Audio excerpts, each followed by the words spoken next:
el sector agroalimentari català ha contribuït d'una manera determinant a dinamitzar el món de la cuina i la restauració. D'una banda, gràcies al saber fer, al bon fer dels nostres pagesos, ramaders i pescadors, així com també dels artesans i industrials. D'una altra banda, gràcies a la gran diversitat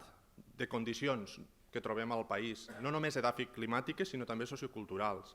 De la mateixa manera que el sector agroalimentari és fonamental per al sosteniment de la nostra identitat gastronòmica, cal que també els productors siguin conscients del paper que els restauradors i els cuiners poden tenir com a prescriptors de primer ordre dels productes del territori, a més de poder contribuir amb la seva expertesa a establir criteris per a que aquests productes s'adaptin millor a les necessitats de la gastronomia i, en general, de la cuina del futur. Els cuiners i les cuineres poden ajudar a transmetre millor que ningú l'esforç que el sector productiu està fent per abordar aquests reptes. Són, per tant, una de les millors vies per fomentar l'interès del consumidor, el d'aquí i també el de fora, en els productes autòctons i de temporada. Hauríem d'estar amatents a les noves tendències globals en el consum d'aliments, que representen noves oportunitats de negoci per a productors, però també per a cuiners i restauradors, promoure models d'agricultura i ramaderia que permetin avançar en la producció de matèries primeres que satisfacin les necessitats de cuiners i consumidors. Cal també reforçar la consideració dels nostres productes agrícoles i ramaders com a factor cultural i d'identitat, en aquells elements que els fan diferents i que permeten donar valor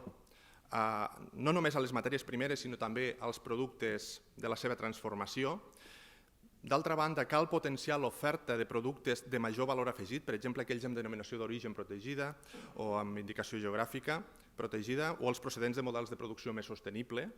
I, per últim, també caldria reduir els costos de distribució i intermediació, promovent el consum de productes de proximitat i l'establiment de sinergies amb els serveis turístics, tal com ja s'està fent en alguns productes com ara pot ser el vi o l'oli. En el cas de l'agroindústria, l'èxit de l'agroindústria catalana es deu en bona part als esforços que les empreses han dedicat a augmentar la seva competitivitat i la qualitat dels seus productes, i es pot constatar que en les darreres 2 dècades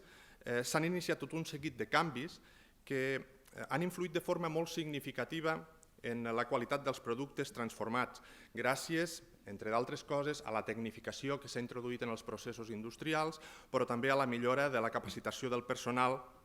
i al fet que ha anat cobrant importància la innovació no només orientada a procés, sinó també a producte. Entre les tendències en l'àmbit de l'agroindústria que tindran un impacte que nosaltres considerem que afavoriran molt positivament en els propers anys la nostra cuina i gastronomia, voldria destacar, per una banda, la implementació de noves tècniques de processament d'aliments, les quals ens permetran obtenir productes transformats amb un major respecte per la matèria primera, com poden ser els productes de quarta i cinquena gamma, que ja avui en dia disposem al mercat. D'altra banda, el desenvolupament de la gastronomia industrial adreçada a la producció a gran escala d'aliments adequats a estils de vida saludables i a col·lectius amb necessitats específiques, molt especialment a destacar aquí el de la gent gran. La cerca de noves fonts de matèries primeres, com per exemple les alternatives a la proteïna animal, la qual cosa té connotacions de salut, però també les té ètiques i de sostenibilitat mediambiental. La disminució del malbaratament alimentari, a través de l'extensió de la vida útil dels productes peribles, gràcies a la incorporació de noves tecnologies de conservació, i finalment la millora de l'eficiència dels processos, fent un aprofitament més integral dels aliments i també incorporant formes de processament i de conservació